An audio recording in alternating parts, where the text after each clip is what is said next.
Cody Rhodes हमारे आते हैं शो में स्टार्टिंग में ही।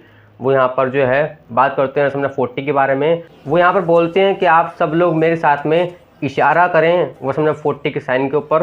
अब क्राउड जो है उनकी बात को सुनता भी है।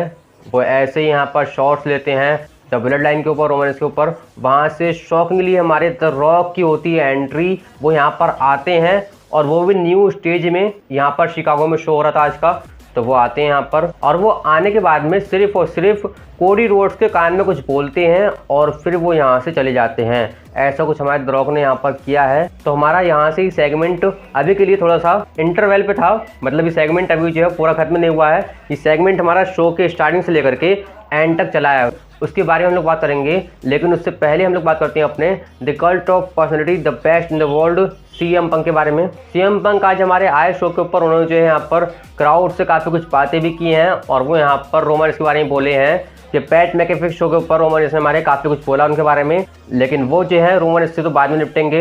पहले वो बात करते हैं यहाँ पर ड्रू मैकिंटायर और सेथ रॉलिंस के बारे में। वहाँ से हमारे सेथ रॉलिंस आते हैं, वो जो है फेस टू फेस करते हैं CM पंक के साथ में। वहाँ से हमारे ड्रू मैकिंटायर भी आते हैं और वो बैठ जाते हैं कमेंट्री टेबल के ऊपर। वहाँ पर हमारे जो CM पंक हैं वो अब्यूज़ करते हैं, गाली का यूज़ करते हैं। तो हमारे ड्रू मैकिंटायर बोलते हैं कि PG एरा, CM पंक PG एरा है ये, इसका जो है ध्यान रखो। ऐसा कुछ हमारे फनी वे में ड्रू मैकिंटायर ने CM पंक को ट्रोल किया। अब यहाँ से जो है ऐसी डायरेक्शन नजर आ रही है कि हमें शायद से WrestleMania 40 में Drew McIntyre versus Seth Rollins के मैच में, जो कि वर्ल्ड हेवीवेट चैंपियनशिप के लिए होगा, वहाँ पर हमें CM पंक स्पेशल गेस्ट रेफरी या फिर कमेंट्री टेबल पर आ सकते हैं। ऐसा कुछ जो है शायद से हो सकता है।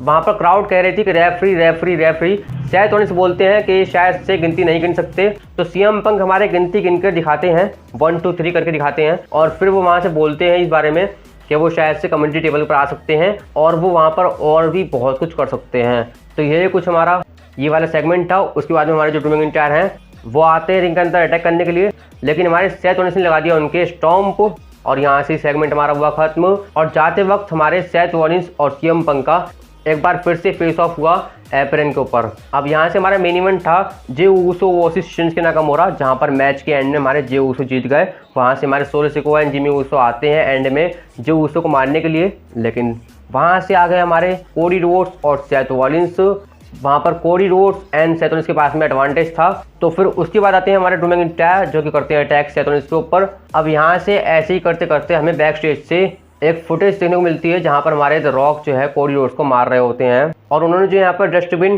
फेंक कर मारा कोडी रोड्स के सर के ऊपर और दीवार के ऊपर पटका। द रॉक ने हमारे काफ़ी जगह पर कोडी रोड्स का सर जो है पटका था, जिससे कि उनकी ब्लीडिंग हो गई, ब्लड निकल आया। और फिर जो हमारे द रॉक लेते हैं अपनी बेल्ट और कोडी रोड्स का जो ब्लड था वो अपनी बेल्ट पर लगाते हैं और बोलते हैं मामा रोड्स से कि मामा रोड्स, मैंने जो यहाँ पर अपना एक वादा पूरा कर दिया। अब दूसरा वादा ये भी है कि ये बेल्ट मैं आपको देने वाला हूँ WrestleMania 40 में। अब यहाँ से ऐसा कुछ हमारे द रॉक ने बोला और यहाँ से हमारा शो भी हो गया एंड। तो ये कुछ fantastic awesome mind blowing show था हमारा आज का। बाकी नेक्स्ट वीक के लिए हमारे रोमन रेंस और द रॉक दोनों ही कंफर्म है 1 अप्रैल वाले रॉ के एपिसोड में। तो वहाँ पर शायद से कोडी रोड्स द रॉक के ऊपर कर सकते हैं अटैक, कुछ भी हो सकता है। खैर आप लोग क्या बोलेंगे इसके बारे में कमेंट्स में तो बताएं। तो बस वीडियो में इतना ही था। वीडियो लाइक करके शेयर करें, चैनल को सब्सक्राइब करके बेल आइकन दबाएं और मिलता हूं आपसे नेक्स्ट वीडियो। Bye bye.